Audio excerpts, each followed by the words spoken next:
Hello guys, আসসালামু আলাইকুম। Welcome to my new blog.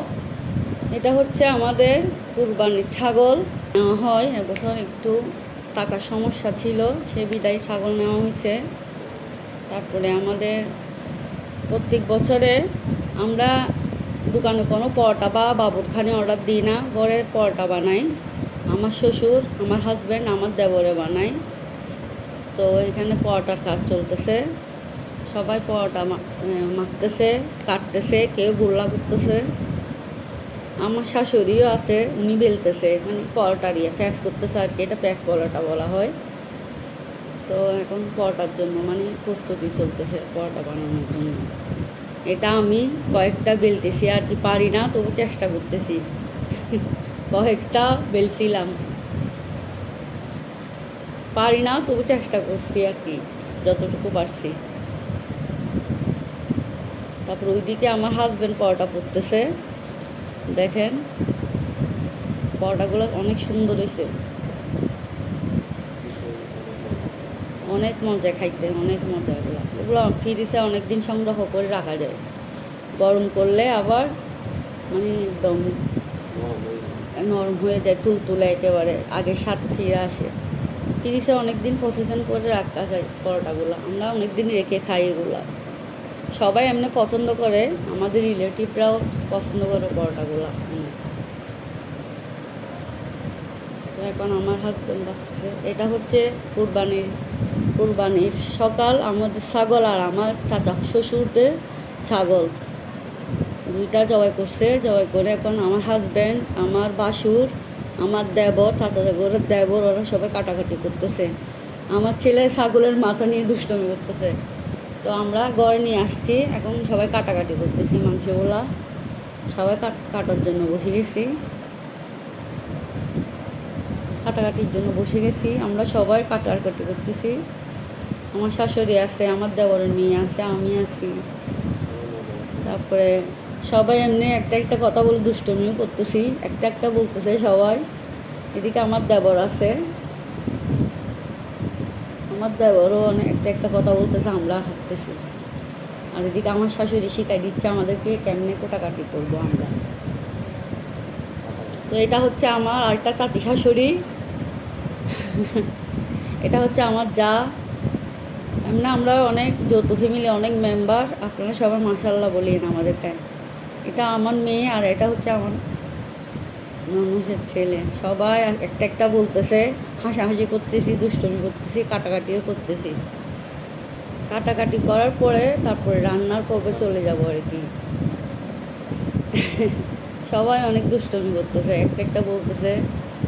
আর এটা হচ্ছে আমার জাল মেয়ে, ও একটা একটা বলতেছে, মানে সবাই অনেক দুষ্টমি করতেছি সেখানে।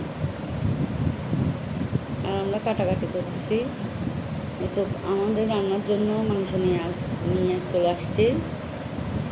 এখন প্রস্তুতি চলতেছে আর কি। এখানে আমি মাংসগুলা ধোয়া করতেছি।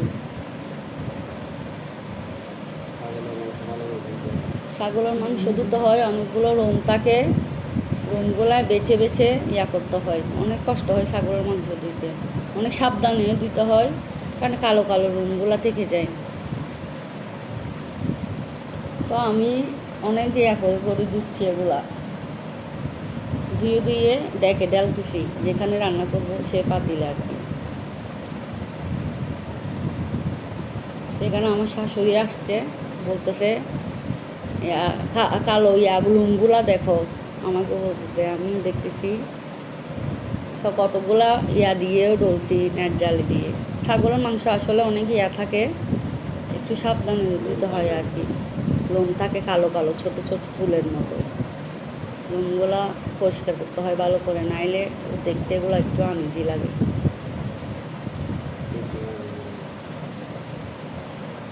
তাই তো আনইজি লাগে, মানে কালো কালো দেখতে ভালো লাগে না। এখন এগুলো সব নিচ্ছি আস্তে আস্তে, ধুয়ে ধুয়ে ডেকের মধ্যে। আমাদের সব মাংস রান্না করে ফেলি, রাখি না। এখানে আমি দিচ্ছি এলাচ, দারচিনি, লবঙ্গ, তেজপাতা, তারপরে দিচ্ছি মশলার গুঁড়ি, জিরা বাটা, মিক্স মশলা যেটাকে বলে সেটা আর কি, সেখানে সব কিছু থাকে।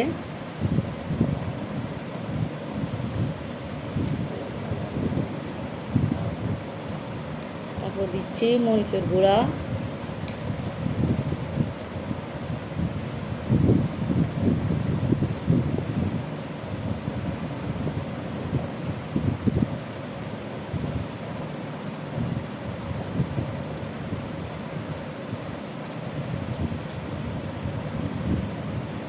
তারপর এখন দিব হলুদের গুঁড়া,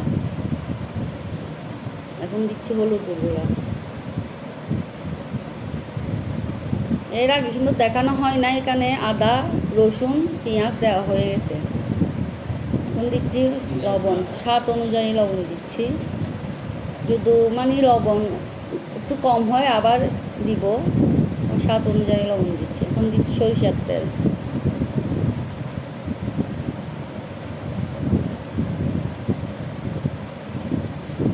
এখন দিচ্ছি কাঁচামরিচ। তারপর সব মেখে নিচ্ছি ভালো করে মেখে নিয়ে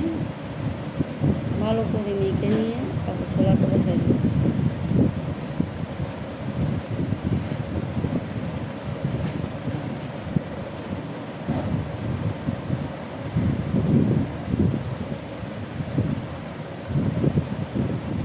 আমি মাখতেছি আর মাখতেছি, হাত ব্যথা হয়ে যাচ্ছে মাখতে মাখতে পুরা। আসলে অনেক মাংস তো, এগুলো রাখতে অনেক কষ্ট হয় হাত দিয়ে। আমার শাশুড়ি আম্মা বলছে মাথা কাপড় দাও, বিসমিল্লা বলো। আসলে আমার বিয়ে হয়েছে বিগত প্রায় 16 বছর ধরে আমি এই কাজটা করতেছি। তবুও আমার শাশুড়ি আসি আমাকে মানে মনে করাই দেয়, আমি ভুলে যাই। এখন দিচ্ছি বাদাম বাটা, চুলা তো বসাই দিছি, হচ্ছে মাংস, চুলা তো বসা দেওয়া হয়েছে, রান্না হচ্ছে। একটা ছোট পাতিল আর একটা বড় পাতিল, 2 পাতিল রান্না করা হচ্ছে মাংস। আমি একটু পরে এসে নেড়ে দিচ্ছি এগুলো। তো এটা ছোট পাতিল আর এই সাইডে একটা বড় পাতিল, 2 পাতিল বসাইছি।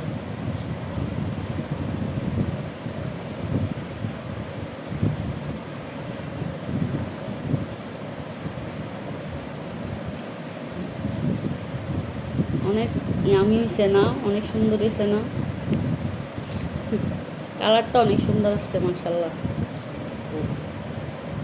আজকে পর্যন্ত আর বাড়াইতে পারলাম না, বাসায় আরও অনেক কাজ আছে। আসলে এত কাজের মধ্যে এগুলো করা অনেক কষ্ট হয়ে যায়।